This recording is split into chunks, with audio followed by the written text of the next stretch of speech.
Okay. All right, everybody. So to give you some idea of how I'm planning to use ChatGPT next year in whatever APUSH course I end up teaching, I ended up producing somewhat of a blog post. You can see the title right there. And if we scroll down here, and if you could just indulge me a little bit, I'm only going to read 3-4 paragraphs of this, but I've taught almost every one of the 9 AP social studies courses. I haven't taught micro and I haven't taught comparative, but next year, what I've decided is no matter what AP social studies course that I'm assigned to teach, I'm going to use Chat GPT.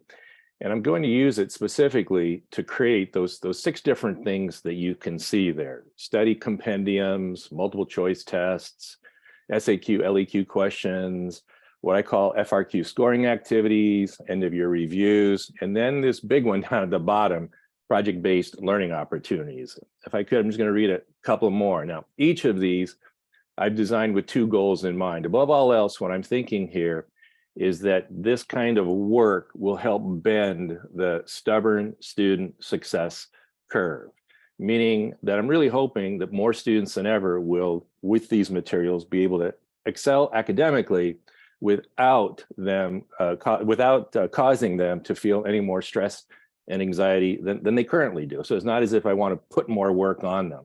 I also think that these materials, and I'm hoping these materials, will help streamline and simplify my responsibilities as a teacher. I want the job to become more manageable. It's a lot, and it's become even more in the last 10 years. So as far as detailing each of these 6, and I'm not going to detail all every one of them, just want to focus on a couple. I want to do that in just a bit, but first I got to give you this qualifier. ChatGPT launched in November 22, just several months ago, and in the course of time, I've been taking a really, really close look at it. And with every day, what I'm learning is something new about the platform. And I expect that learning to continue really, I don't know for how much longer, but I don't feel like I've peaked at all with it. And additionally, what we're looking at here is, for me personally, is I've got 1 week left in school. I'm really worn out, and then I've got to start again. There's a summer school course, a 6-week summer school course. It's US history. And that's just 2 weeks down the road from here. So for me, I'm thinking, oh my gosh, what am I going to do? And then on top of it, there's the Hinton and the Altman and the Musk warnings that you guys have all certainly heard about. So in other words, for me personally, this learning curve, all of that, whatever I put forward right now, I might just change this summer. I might change next year. This is where I'm at this particular moment.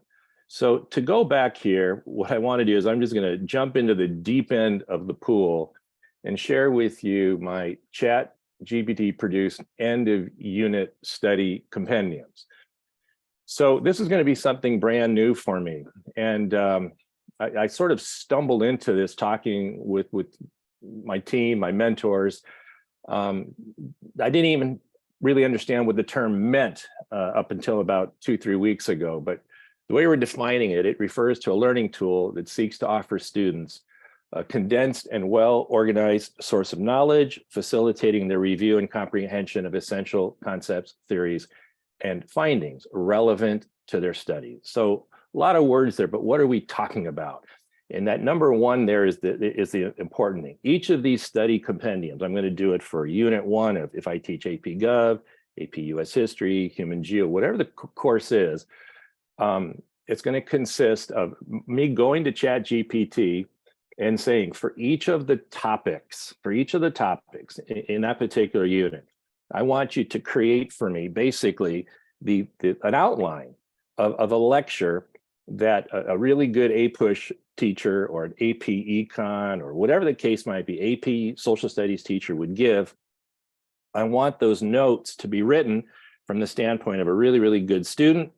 And then I want those notes reworked so that we're talking in full sentences and not just vague and ambiguous bullet points, but I want them reworked to include, I call it the fill in the gap information that you might find in a textbook. And then beyond that, 3 to 5 sentences, definitions of CED expressly mention nouns, maybe some SAQs, maybe some visuals, some graphs, maybe even some excerpts. And so as I say here, and I'm going to show you one in just a second, next year at the beginning of every unit, I plan to provide my students in whatever course I'm going to teach with one of these. So we're going to just click here on my Unit 1 study compendium. If this will come up, there we go.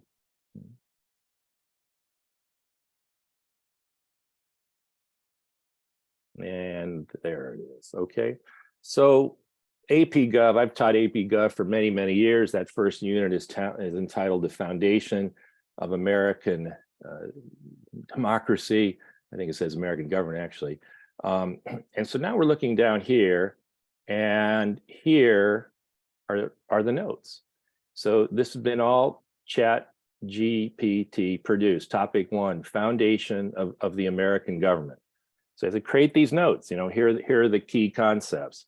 And as you can see, what it did is it produced an introduction, and then it broke it down into several sections. It does it for each and every one of these. Section 2 here is the ideals of limited government, and then the Declaration, US Constitution, and it puts a conclusion on it. So to get this, what I told the bot was I specifically want the notes to follow not only the topic, but also all the key concepts that relate to that topic. And then down here, we can go on to topic 1.2, same thing. So that was sort of step number 1. The idea here is, let me just see what would it produce and what would tell the students that they need to know. As I'm looking through it, I thought, wow, pretty impressive. I would personally like my students to be able to take notes like that. Ever since the redesign in 2015 of the AP Social Studies courses, I would provide my students with the key concepts for each topic. I would then lecture on it, and then I wanted them to produce the notes. And so this is, the ideal, if you will. So we're going to just scroll through here. 1.2, 1.3, you'll see. And then as we get down here towards the bottom, study compendium, 1.6, 1.7, 8, 9, there we go. I then asked it to take the CED expressly mentioned need to know nouns. We all know, many of these terms are going to appear on the test. And I said, hey, define these for me. But some I said, define in 1 or 2 sentences because they're really not all that difficult. And some I said, hey, go in a little bit more detail. All of these limited government, natural rights, popular sovereignty, and so on are the terms in the CED. I then use some of the images that I periodically show on my slides and so on, and I pop them in there. You get the idea of what this looks like. A couple more images. Okay, and I even included a couple videos to stretch it out a little bit more. Okay, my guess is those of you who've taught AP Gov, you're seeing images here that probably pretty familiar with. I know a lot of AP teachers use these images. They're very powerful. Okay, and so it just works through. And then down here towards the bottom, the compare and contrast SAQs. I'm a firm believer that student knowledge, really increases if they're able to compare and contrast some of this stuff. And so I said, hey, create for me an SAQ. I gave it some parameters. Everyone needs to start off with the word briefly describe, and then we're going to do the AP style 1 capitalized. And I gave it some choices, similarity, differences, outcomes, whatever the case might be. Process, describe, briefly describe 1, and it came up with the answers as well, which is what I would want my students to be able to know as they work through the course. And then I also had to do the illustrative examples not required, just to see where it would take it. So we got Tom Ritchie going to be talking later on here at the very end. I've known Tom for a long time, and Tom's taught AP Gov. And I've asked him, just feel free, tell me what you think about this. It's different. And I'm going to see what it looks like and how it works. So I'm going to scroll back up here just for a second.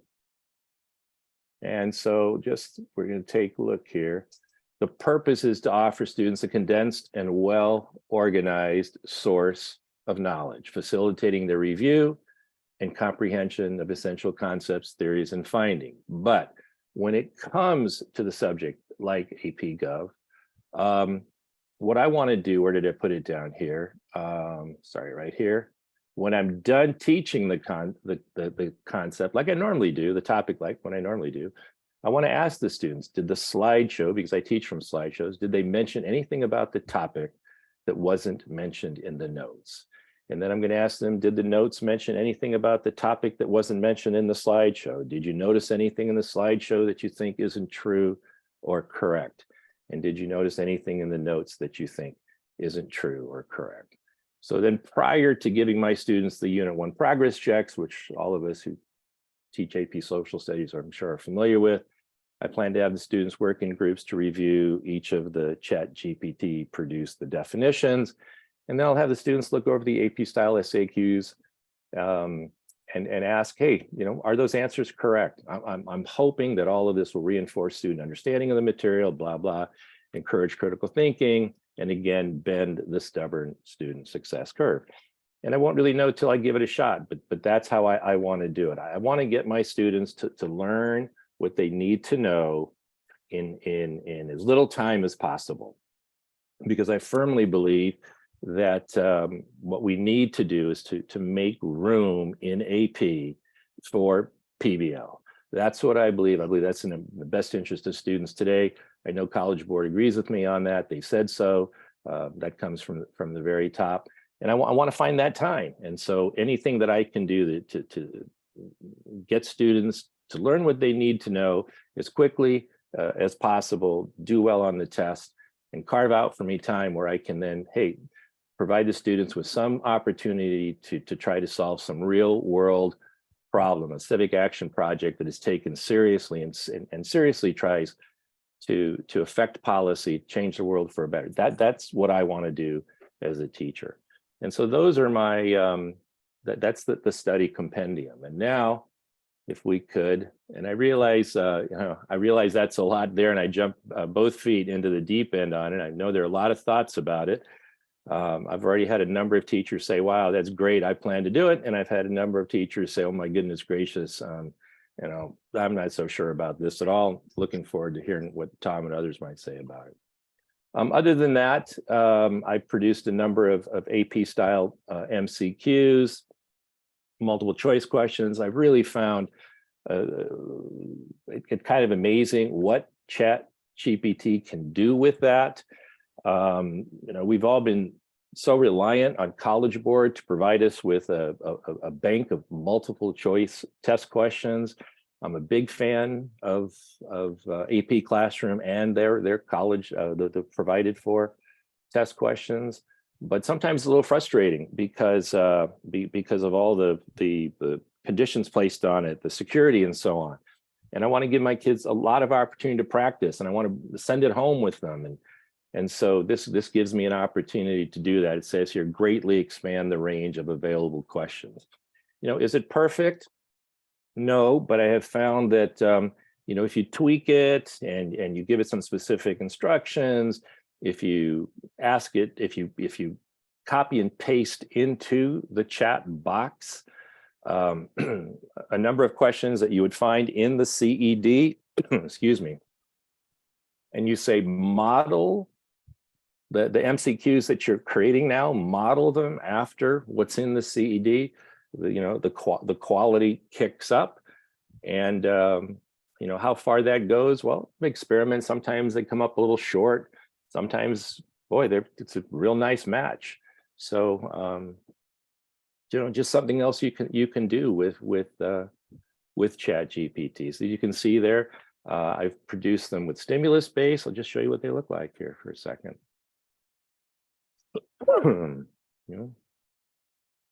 Again, for government here,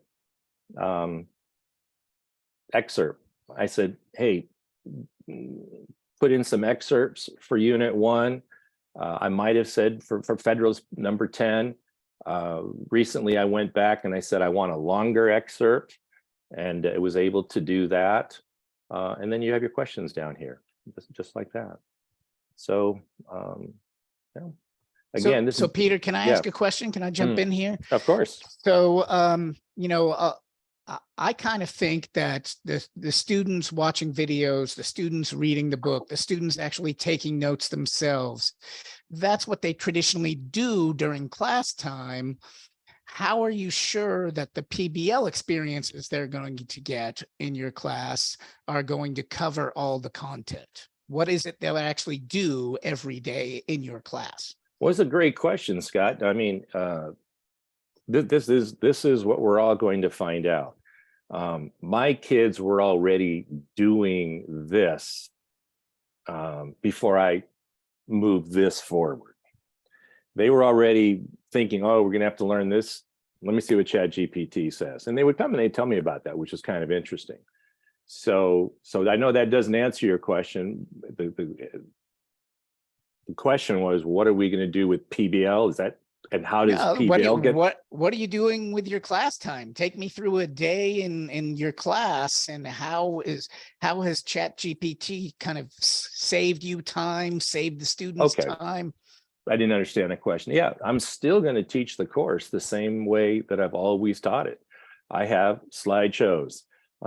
It's Unit 1, A push, topic 1, topic 1.1, 1.2, Unit 1. Still going to do the same thing. What I feel that I don't have to do any longer is cover all the content.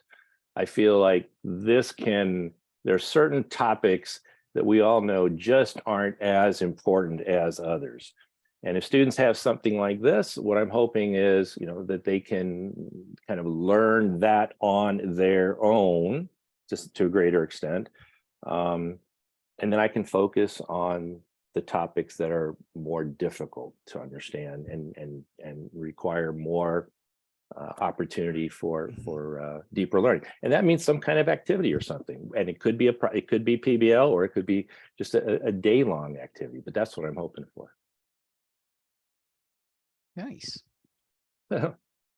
So, yeah. So, well, it'll be interesting to see how the grand experiment plays out. Yeah, it's where we're all at. I mean, the grand experiment. We're at this point. I'm not admitting people here as we talk, and we'll just have to wait and see. A couple of other things I wanted to show here. Scott, keep me on time, will you please? All right. It looks like you've got about 4 minutes left, but I think we can go over unless Ed is here. No, I'm going to just use up the 4 here real fast. My ChatGPT produced end of year review materials. Now, my students told me these were really, really helpful. There's no way I could have produced anything like this before without spending an inordinate amount of time. But the themes in this course, in the APUSH course, is immigration, migration, women, laissez-faire, super, super important. And it's tough at the end of the year to get them to learn the themes. And what I found was I was just able to put one of these in front of them. It reviewed it, it asked them questions, it taught them the topic, and then hold them accountable by way of some kind of formative or even some kind of summative test. And just the feedback that I got from my kids that this was probably one of the this was more important than just about anything else that I had produced for them. They found value in this. So, and I'll leave it at that. And if Ed is here, let's hear from him. So one last question for you, Peter. It seems a little bit like ChatGPT has essentially summarized the textbook, or really taken the high points of the course. Yeah. And now that students don't have to do that, it'll be interesting to see how much of that do they retain just by going through the passive. I'm scanning this, I'm having a class discussion about it, I'm doing review of this material? Are they well versed enough with their study habits so that this sticks and they can recall it on the test? Because for the foreseeable future, the test is going to be a paper and pencil test in a closed environment, correct? Well, foreseeable future, I don't know about that. I don't know. Okay. My gut tells me we are looking at significant changes in how we teach, test, and how students learn. I cannot imagine status quo for much longer. Well, it'll be very interesting to see how that works.